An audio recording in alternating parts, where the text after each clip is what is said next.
नमस्कार, आप देख रहे हैं राजपट टीवी और मैं हूं आपके साथ सपना ठाकुर। रुक करते हैं उत्तर प्रदेश की बड़ी खबरों की ओर। एटा में नकली दवाइयां बनाने वाली फैक्ट्री पर छापा मारा गया है। असिस्टेंट ड्रग्स कमिश्नर अलीगढ़ ने छापा मारा। फैक्ट्री में भारी संख्या में दवाएं बरामद हुई। एक व्यक्ति को हिरासत में लिया गया। ड्रग माफिया शशिकांत फरार है। मामले में ड्रग विभाग कार्रवाई में जुटी हुई है। नगर क्षेत्र के मोहल्ला भागीपुर का पूरा मामला है। आजकल सोशल मीडिया पर तमंचे का प्रदर्शन नवयुवक कर रहे हैं और ये नहीं समझ पा रहे हैं कि इसका समाज पर क्या असर पड़ेगा।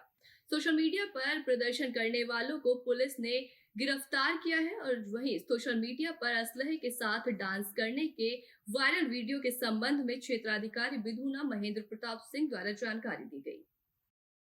सोशल मीडिया पर शख्स के साथ डांस कर रहे वायरल वीडियो के संबंध में अवगत कराना है।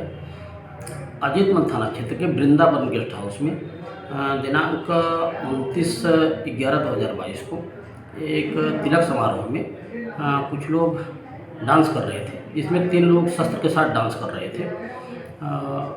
इस संबंध में अजीतमल थाना क्षेत्र में सुसंगत धाराओं में अभियोग पंजीकृत कर आरोपी को हिरासत में ले लिया गया है। अग्रिम विधिक कार्रवाई प्रचलित है। जनपद संभल में जिलाधिकारी मनीष बंसल के आदेश पर स्वास्थ्य विभाग द्वारा लगातार अवैध हॉस्पिटल और क्लिनिकों पर शिकंजा कसा जा रहा है।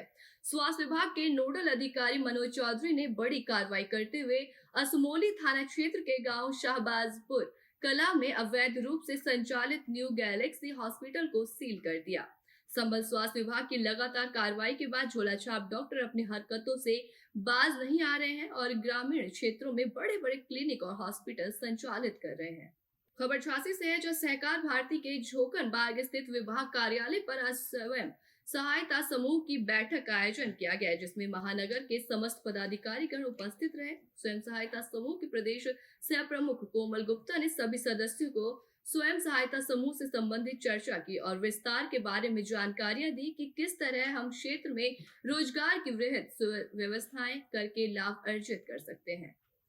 विश्व प्रसिद्ध बांके बिहारी मंदिर में दर्शन करने आए श्रद्धालु और सिक्योरिटी गार्ड में दर्शन को लेकर मारपीट हुई। फिर मंदिर परिसर से श्रद्धालुओं से मारपीट का वीडियो वायरल हुआ।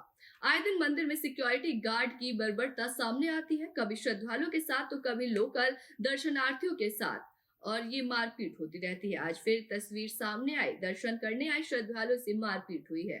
नववर्ष से पहले दर्शन को आए श्रद्धालुओं से मारपीट की गई, जिसका वीडियो सोशल मीडिया पर तेजी से वायरल हो रहा है।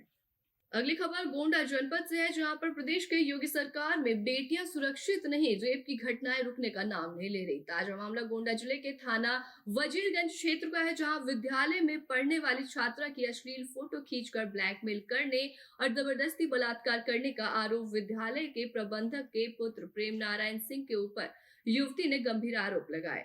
वजीरगंज थाने में तहरीर देकर गंभीर धारा 376 के तहत मुकदमा पंजीकृत किया गया। थाना राय पुलिस द्वारा गाड़ी में लिफ्ट देने के बहाने बैठाकर यात्रियों से लूट करने वाले अंतरजनपदीय गैंग के 3 शातिर अपराधियों को मुठभेड़ के दौरान घायल अवस्था में गिरफ्तार किया गया, जिनके कब्जे से अवैध तमंचा, कारतूस, चाकू और घटना में लूटे गए एटीएम कार्ड, 9,000 रुपए और घटना प्रयुक्त कार भी बरामद की गई।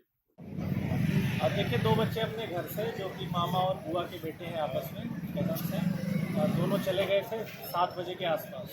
तो थोड़ी देर घर वाले ढूंढते रहे, फिर हम लोगों को सूचना दी। जैसे ही हम लोगों को सूचना मिली, हमने टीमें लगा के सीसीटीवी कैमरे से उनकी पूरी जो रास्ता था उसको ट्रेस किया। तो जहाँ वो बच्चे रुक गए थे जाकर के, वहाँ हम लोग पहुँच गए और वहाँ से तब तक पेरेंट्स के पास भी सूचना आ गई। फिर ऐसे में दोनों बच्चों को सक्सेसफुली रिकवर किया। मामला उत्तर प्रदेश के प्रयागराज से है, जहां कमिश्नरेट से 30 किलोमीटर दूर सिकंदरा चौकी से सटे सारंग नदी का है, जहां पानी से ज्यादा रेत नजर आ रही है। आपको बता दें कि रात के अंधेरे में अवैध बालू खनन धड़ल्ले से चल रहा है। प्रयागराज में क्यों बेखौफ है बालू माफिया? रोक के बावजूद कैसे हो रहा है अवैध खनन? आखिर क्या इस खनन से बेखबर है प्रयागराज के खनन अधिकारी? आपको बता दें कि खनन के एक जेसीबी और 5 डंपर लगातार बालू खनन बदस्तूर जारी है। इन बालू माफियाओं को शासन प्रशासन का जरा भी खौफ नहीं है। बालू माफिया मुलायम यादव, जेसीबी मालिक रामचंद्र यादव पिछले कई दिनों से सारंग नदी में बालू खनन कर रहे हैं। अयोध्या शहर के साहबगंज लोनियाना मोहल्ले में रह रहे मासूम अनाथ बच्चों की मदद के लिए समाज सेवी सामने आए हैं, तो वहीं अनाथ आंचल और अमित की पढ़ाई और परवरिश की दिक्कतें दूर हुई और सभी बच्चों के घर पर पहुंचकर आर्थिक मदद की है।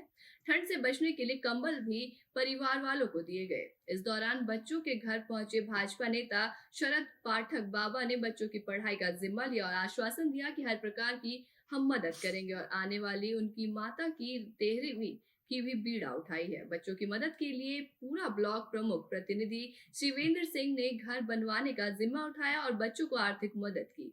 इस दौरान समाजसेवी अधिवक्ता श्वेता राज सिंह बच्चों की मदद करने के लिए आगे आई और आर्थिक मदद की। जैसे मेरे पापा तो 10 साल पहले गुजर गए थे और मम्मी ने झाड़ू पोछा बर्तन करके हमको एक कनौसा स्कूल में एडमिशन करवाया था किसी के सोर्स से, और उसी स्कूल में हम अभी भी पढ़ रहे हैं। और मेरी मम्मी अभी 17 दिसंबर को एक्सपायर हो गई हैं और हम भाई बहन 2 बच्चे हैं। इसलिए हम ये चाहते हैं कि यहाँ पर आवास उपलब्ध कराया जाए, हमें रहने की व्यवस्था की जाए और मेरी शिक्षा में भी कोई प्रॉब्लम ना आए। हम जो भी आगे अपना करियर चाहते हैं उसमें भी मेरी सहायता की जाए। इस समय तो अब बड़ी मम्मी बची हैं और हम 2 भाई बहन बचे हैं। रिश्तेदार में मौसी हैं, नानी हैं, वो लोग अभी कार्यक्रम तक रहेंगे, फिर उसके बाद में चले जाएंगे। रहने का तो स्थान है बट बना नहीं है घर, टूटा फूटा है मकान। शौचालय भी नहीं है, हम लोग सरकारी शौचालय में जाते हैं, थोड़ी दूर चल कर जाना पड़ता है सुबह, और इससे स्कूल का भी लेट हो जाता है, हम लोग स्कूल जल्दी नहीं जा पाते हैं। और यहाँ पानी की बहुत दिक्कत होती है, पानी जल्दी यहाँ नहीं मिलता है नहाने वहाने में, और भी सारी प्रॉब्लम्स होती हैं। हम मांग करना चाहते हैं कि मेरा ये आवास उपलब्ध हो जाए, यहाँ पे हर एक चीज़ की व्यवस्था हो जाए, पानी की, जिससे मुझे कोई दिक्कत ना हो। आंचल वर्मा कनौसा में पढ़ती है। हम सुबह गए और उसको गर्म कंबल दिया गया और उसके पढ़ाई की पूरी व्यवस्था की जिम्मेदारी हमने ली है। और साथ में जो शांति भोज उसकी माँ का होना है 30 तारीख को, उसकी पूरी जिम्मेदारी कि शांति भोज में जिस प्रकार से होता है सारी व्यवस्था करके हम लोग उसका शांति भोज कराएंगे कि उसको ये ना लगे, चूँकि माता पिता के न रहने का एहसास हम लोग जानते हैं कैसा होता है। इस समय समाज को उसकी आवश्यकता है और हम उसको अपनी बेटी और अपने बच्चे समझ के पूरा सहयोग कर रहे हैं। साहब से बात की जा रही है कि शीघ्र ही उसके घर की व्यवस्था कराई जाए।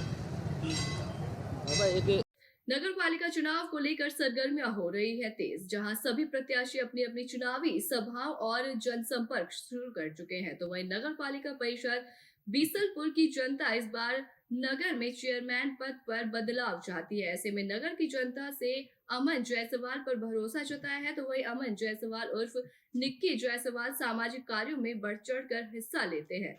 क्षेत्र में गरीबों के मसीहा बने जायसवाल नगर में चर्चा का विषय है। नगरवासियों के लोग हजारों की संख्या में उनके पीछे दिखाई दे रहे हैं। ऐसे में नगर की जनता अनुमान लगा रही है कि इस बार विकी जायसवाल की सीट पक्की है।